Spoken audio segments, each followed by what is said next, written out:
Hey y'all, Scott here. You know, one of the top 10 names for children this year happens to be Sonic the Hedgehog 3, because when everybody wants to be unique, nobody's unique. Stop naming your children unique names, just name your kid f***ing Earl. Sonic the Hedgehog 3, the perfect numbers teaching tool. You only need to know the first 3 letters anyways. 1, 2, CD, 3. Education's a scam. Well, this is an interesting one. After Sonic CD, we got 3.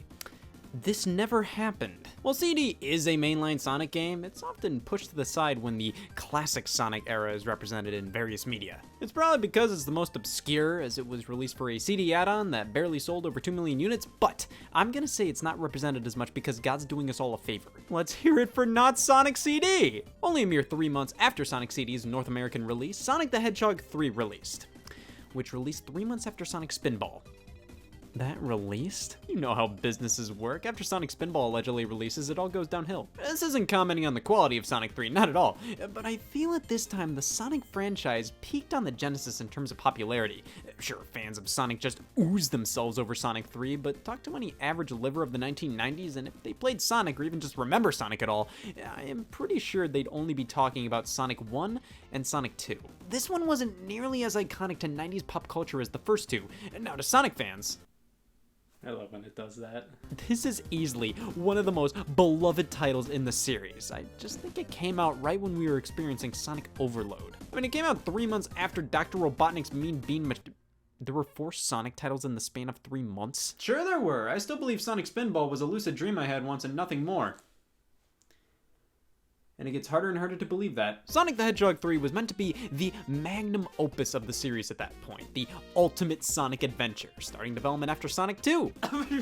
Really? See, Sonic 2 was developed by STI. We learned about them when talking about Sonic 2 in Sex Ed. That development branch of Sega, based out of California, was comprised of half Japanese and half American developers, and while both contributed to Sonic 2 being as good as it was, communication was a bit difficult. When the next major Sonic game was proposed, producer Yuji Naka said, I'm gonna work with the Japanese developers. But don't worry, the American developers at STI were tasked with creating a game that doesn't exist. Initially, Sonic 3 was planned to be a much different title from its predecessors, maybe incorporating 3D graphics or having an isometric view. The problem was, that would take time, and Sonic 3 needed to come out a week ago.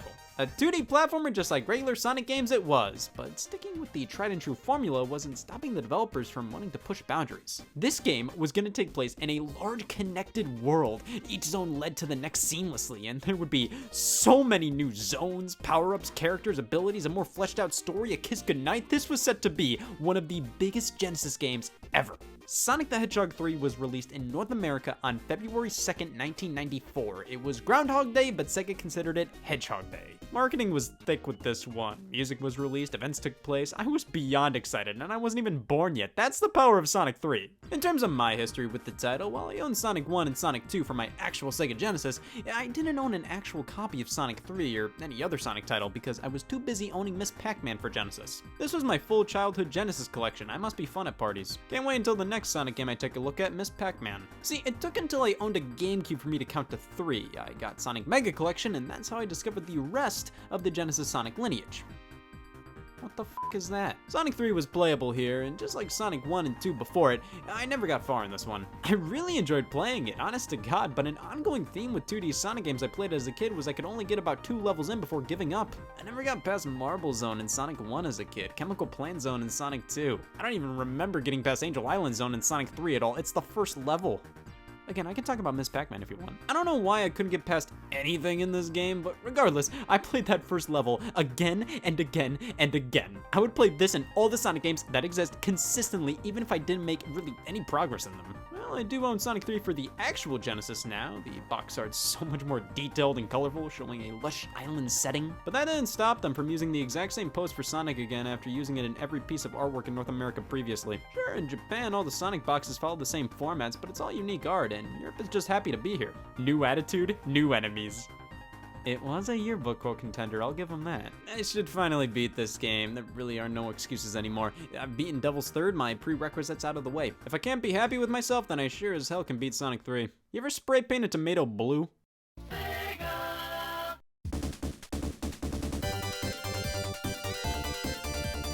You've seen the Sonic 3 title screen. They may have scrapped the idea of Sonic 3 having 3D graphics, but at least they somewhat utilized that idea within the title screen. He winks so much, it's just blinking at this point. It's weird, he almost looks like he's made out of clay with how his pupils cast a shadow, and the official title is Sonic 3, Sonic the Hedgehog. It's good they clarified. Let's press start and jump immediately into a game. It wouldn't be me playing a Sonic game on the Genesis without an immediate jump into gameplay.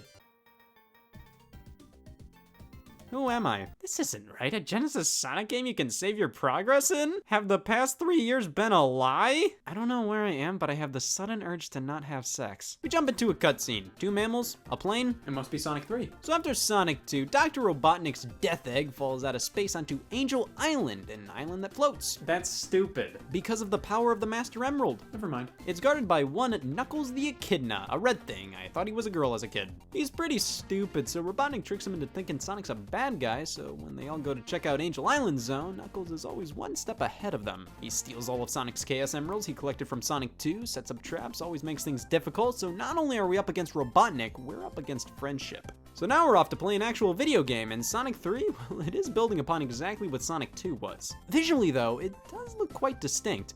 I mean, this is Sonic, no doubt about it, but they tweaked his in-game design a bit. Smaller pupils, bigger hands. I don't know why, but Sonic 3's Sonic always looked pissy to me. Like Sonic 1, 2, and CD's Sonic looked more determined while running. Sonic 3's Sonic is saying, "You son of a bitch!" They just added a decent amount of detail to everything, especially the levels themselves. I mean, this is pretty atmospheric for a Genesis game. This feels like an actual location. It doesn't even matter, it's pixelated. You know what this place feels like by just looking at a screenshot. This is such a lively looking game, and illustrates my problem with Sonic CD. See, that game looked neat, but I didn't know what I was looking at half the time. Sonic 3 feels genuine, like these are actual places, these are worlds with backstories and context. I mean, what's more interesting? A level themed after a levitating island surrounded by shrubbery with vines and secret caves and it catches on fire halfway through, or funny green world? Sure, it may be impressive to take such a basic concept and turn it into a full-blown stage, but no matter what, this is way more interesting and fulfilling to explore. And these levels give you a reason to explore. In past games, you'd have all these different paths to take, but was there really a reason to take them? I would just take the path of whatever I fell on. Alright, we're doing this now. Sure, you could find rings and extra lives, maybe a shield and some nooks and crannies in different areas. They would reward you for going in certain places, but I mean, rings are all over the place throughout the level. The shield just gave you one extra hit, and an extra life is an extra life. None of these rewards are cool. None of them make you want to call your dad over. Dad, you won't believe it. Yeah, fucking hedgehog. These are little incentives to explore levels, but they aren't fun, you know? Sonic 3 absolutely nails exploration. We have 3 new power-ups, variations of the shield, but this time based off of the elements. We have a fire shield that protects us from fire, and hitting the jump button twice propels us forward. We have a bubble shield that protects us from drowning, and hitting the jump button twice bounces us immediately towards the ground. And we have an electric shield, protects us from electric attacks, attracts rings, and gives us a double jump. These are a blast! Each one feels important. If you find any one of them, you want it, not just because it gives you an extra hit point, but because they're just flat out fun to use. And they can be hidden pretty well. They aren't all over the place, which really makes exploring these levels more worthwhile. And not only that, the way they set up the special stages this time is ingenious. Similarly, they're hidden throughout levels. If you find a fat ring, I have news for you. Dad! Blue Sphere is the name of the game. Collect all the blue spheres, avoid the red ones. You know, this is a heavily fun and addictive special stage, but it speeds up over time and it's really easy to mess up. The checkered floor almost becomes an optical illusion after a while, and the controls, while great, are just delayed enough to make it so one wrong move and you're out of there. When these stages are fast, they're really fast and can be a bit disorienting. I will never recover. But these are obviously the most balanced and fun special stages the main series has had so far. Sonic 1, functionally fine, boring, makes me fidget in my seat. Sonic 2, way more interesting, way too hard and unfair. Sonic CD? Sonic CD. It's okay. Sonic 3 special stages, beautiful. The way you access them is genius. It encourages exploration, and when you actually get into the meat of them, they're super fun. Now, to access Sonic 2 special stages, you'd have to collect a certain number of rings, and then when passing a checkpoint, you'd hop into some stars. Sonic 3 still retains the whole checkpoint shtick, but instead of bringing it to special stages, we get bonus stages now. Just fun little mini games that give us chances to win power-ups and extra lives and the sort, which is way more fun as a neat little bonus for crossing a checkpoint and having a certain number of rings. Everything's coming together. I'm gonna live this up while I can before we get to the coveted Sonic bullshit. I am going to treasure this moment. This is a Sonic game where everything's coming together. The level design complements everything they were trying to do here. But I know Sonic on Genesis, alright? There's always some garbage they threw in here that makes absolutely no sense. So I'm gonna be extra diligent and try to find something they messed up. This game.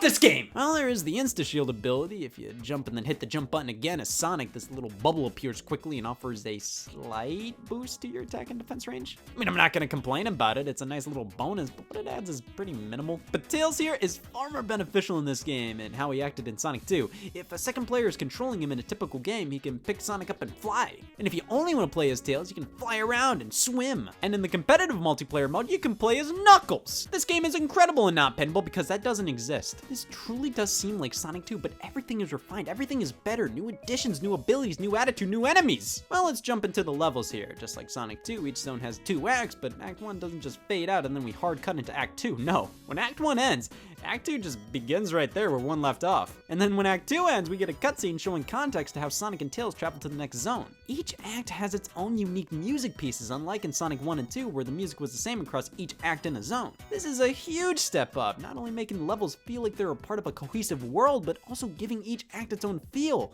Sure, Angel Island Zone Act 1 catches on fire at the end, so Act 2 is a burning hellscape, but now since Act 2 has unique music compared to Act 1, it not only is a burning hellscape, it feels like a burning hellscape, and that's important. And Sonic 3 at the very least has something the rest of the games didn't have, and that's Michael Jackson, yeah. Yeah, he worked on portions of the soundtrack alongside multiple other people, but he is uncredited. He did leave the project at some point, and of course the reason for him being uncredited could be for this, or this, or this, yeah. Yeah, that could be why. Well, we start things off with Angel Island Zone. Such a fun stage. Vines, guys, vines. Each act ends with their own unique boss fight too. Oh my god, this game just keeps improving. We move on to Hydrocity or Hydrocity or Hydrocity. Water stage. I love the theme of it taking place underground. It's a cool feeling level with some neat ass gimmicks. Oh my god, Sonic 3 has such cool random set pieces that you can play around with. This is the kind of stuff you'd expect from a 2D game nowadays, but this was from the Genesis. This is incredible. Marble Garden Zone. It's okay. I did get slightly lost from time to time with this one. It was a bit more frustrating than fun for me personally, but then Carnival Night Zone, yay. Similar idea to Casino Night Zone from Sonic 2, except this time themed around a carnival. Then Ice Cap Zone starts up and we're snowboarding. And then Launch Base Zone happens. Kind of similar to Marble Garden Zone for me, where it was a bit more frustrating than fun. Not hard by any means, just both of those stages were the only ones where I said what I say every morning. Where am I? And then Launch Base Zone ends and then...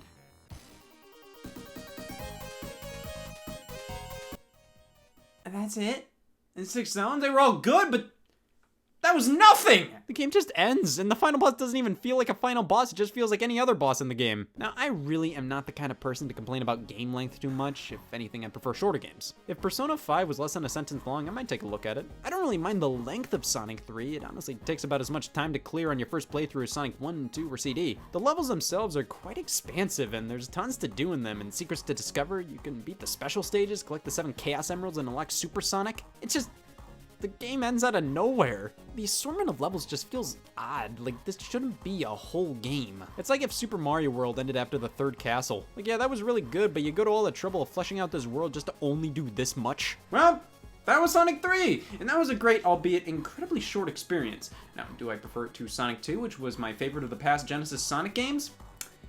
I don't know. See, Sonic 3 is just a much more well-rounded experience in terms of quality. I can't really recall any major Sonic bullshit moments, and that's a huge deal. At its worst, 2 stages were just okay. Sonic 2 still has that patented Sonic bullshit with questionable design decisions and weirdly harsh criteria to get to certain parts, but I think at its height, it's really, really good. Like Chemical Plant Zone, Casino Night Zone, I will always remember these stages. They are iconic parts of Sonic's history. And Sonic 3 just isn't as up there in my opinion. All the levels are good at the very least, but I think the best stages in Sonic 1 and 2 will always feel more important to me than the best Sonic 3 levels. I know people are sick and tired of seeing Chemical Plant from Sonic 2 or Green Hill from Sonic 1 represented in so many modern Sonic games, but they're there for a reason. They're unbelievably iconic, and while Sonic 3 has great stages, I just don't think that it's nearly as recognizable or memorable in that way. It might be because Sonic 3 doesn't get re-released nearly as much as Sonic 1 and 2.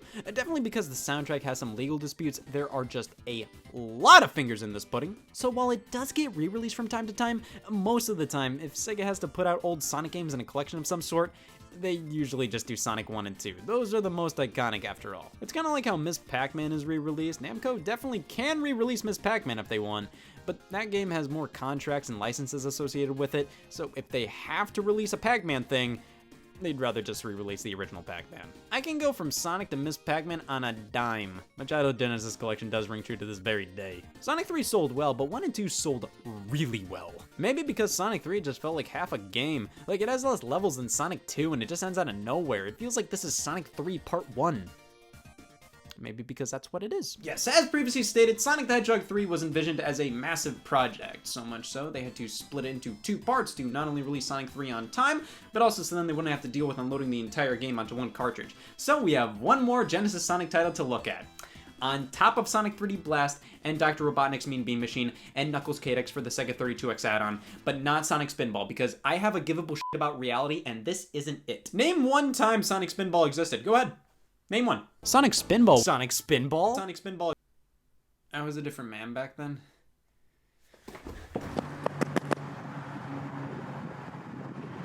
No!